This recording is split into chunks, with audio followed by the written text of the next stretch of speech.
સરકારી મોટીદાવ પ્રાથમિક શાળા તમારું હાર્દિક સ્વાગત કરે છે। આજે અમે અહીં આપણને ઉપયોગી ઔષધીય ઉકાળો લઈને આવ્યા છીએ। આ કૃતિનો મુખ્ય હેતુ એ છે કે આપણે ઔષધીય વનસ્પતિ પ્રત્યે જાગૃત બનીએ। આ ઉકાળા માટે સાધનો છે તપેલી, સાણસી, ગરણી વગેરે જોઈએ છે અને ઉકાળો બનાવવા માટે વસ્તુ જોઈએ છે હળદર, અજમો, મીઠું, લીંબુ, આટલી વસ્તુ જોઈએ છે। આને બનાવવા માટે સૌપ્રથમ તપેલી લો, તેમાં જેટલા વ્યક્તિ પાણી પીવાના છે તેટલા કપ પાણી લો। પાણીમાં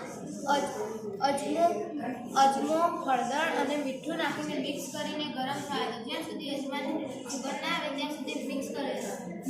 મિક્સ થઈ ગયા બાદ હળદરનો રંગ આવી જાય પછી ગેસ બંધ કરી દો અને ગેસ બંધ કર્યા બાદ તેમાં તમારે જેટલી ખટાશ જોઈતી હોય તેટલું લીંબુ નીચોવી દો। લીંબુ નીચોવ્યા બાદ તમે ગરણી વડે ગાળીને ઉકાળો ગાળીને લઈ લો। આ ઔષધિ ઉકાળાથી આપણી રોગપ્રતિકારક શક્તિ વધે છે। આપણને ઘણા ફાયદા થાય છે। ચરક, શિશુ જ્યાં મહાન વૈદ્યરાજ થઈ ગયા